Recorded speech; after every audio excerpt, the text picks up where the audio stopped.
ভাগ্য যখন খুবই ভালো হয় বা হওয়ার লক্ষণ ফুটে ওঠে, তখনই কারো অবস্থা বোঝাতে সোনার কপাল ব্যবহার করা হয়, সে দেশ হোক বা মানুষ। সোনার কপাল কি বাস্তবে দেখা যায়? এসব নিয়ে অনেক কথা বলা যাবে, সেদিকে না গিয়ে বলা যাক আসল গল্প। China's production has seen a slight decline from its peak of 455 metric গল্পটা চীনেরই এখন সোনার কপাল, কিন্তু কেন?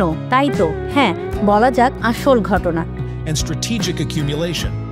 These statistics underscore the চীনের হুনান প্রদেশে এমন বড় একটি স্বর্ণের খনি আবিষ্কার হয়েছে যা পৃথিবীর ইতিহাসে আর কখনো হয়নি। হ্যাঁ, সত্যিই তাই। 1 নয়, 2 নয়, 3 নয়, গুনে গুনে 1000 টনেরও বেশি স্বর্ণের মজুদ রয়েছে এই খনিতে, যে কারণে এটি এখন বিশ্বের সবচেয়ে বড় স্বর্ণের খনি। বলতে পারেন একেই বলে সোনায় সোহাগা। এই স্বর্ণের খনি আবিষ্কারের পর চীনের অর্থনীতির চাকা যে তরতরিয়ে এগোবে তা তো যে কেউই বলতে পারে। China's mining sector has just struck gold, literally, in a jaw-dropping discovery that could হয়তো স্বর্ণের খনিটির সন্ধান চীন আগেই পেয়েছে, তবে তারা তো আর বোকা নয়। সব হিসাব নিকাশ মিলিয়ে তারপর কিছুটা তথ্য সামনে এনেছে, আর যা মোটামুটি বিশ্ব গণমাধ্যমে ছড়িয়ে পড়েছে 29 নভেম্বর থেকে। 湖南平江县万古金矿田探矿获重大突破，在万古金矿 খবরটি ছড়িয়ে পড়তেই বিশ্বজুড়ে হইচই পড়ে গেছে, যেখানে চীনের অর্থনীতিকে ক্রমেই চেপে ধরতে ব্যস্ত যুক্তরাষ্ট্র ও তার মিত্ররা, সেখানে 1000 টন স্বর্ণের খনির সন্ধান পাওয়া এই লড়াইয়ে বাড়তি রসদ দিয়েছে চীনকে। চীনের সরকারি সংবাদ মাধ্যম খনিতে পাওয়া স্বর্ণের যে দামের কথা বলেছে, তাতে যে কারো চোখ কপালে ওঠার মতোই। তারা বলছে গোপন খনিতে থাকা পুরো স্বর্ণের দাম $8,300 কোটি কম নয়। যদি ওই খনিতে লুকিয়ে থাকা আরও স্বর্ণ বের হয়, তাহলে তা আরও কয়েক হাজার কোটি ডলার মূল্য বাড়াতে পারে। Double million offer, Walton fridge কিনে পেতে পারেন 20 লক্ষ টাকা, রয়েছে কোটি কোটি টাকার নিশ্চিত উপহার।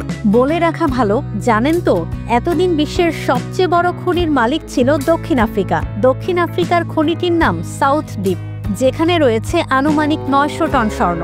এবার 1000 টনের খনি নিয়ে সেই রেকর্ডের মালিক হলো চীন।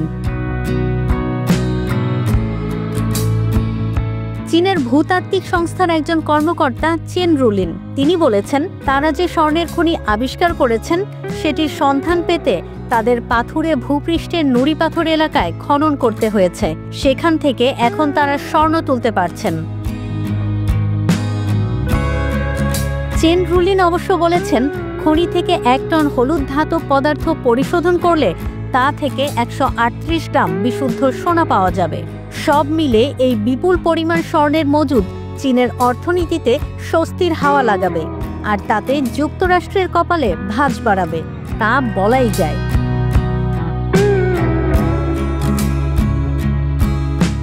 চীনকে কাবু করার যত কৌশলই নিন যুক্তরাষ্ট্রের নবনির্বাচিত প্রেসিডেন্ট ডোনাল্ড ট্রাম্প, হাতে স্বর্ণের খনি এসে যাওয়ায় চীনা প্রেসিডেন্ট শি জিনপিং অতটা আর শঙ্কিত হবেন না, এমনটিই বলা যায়। News desk, risingBD.com।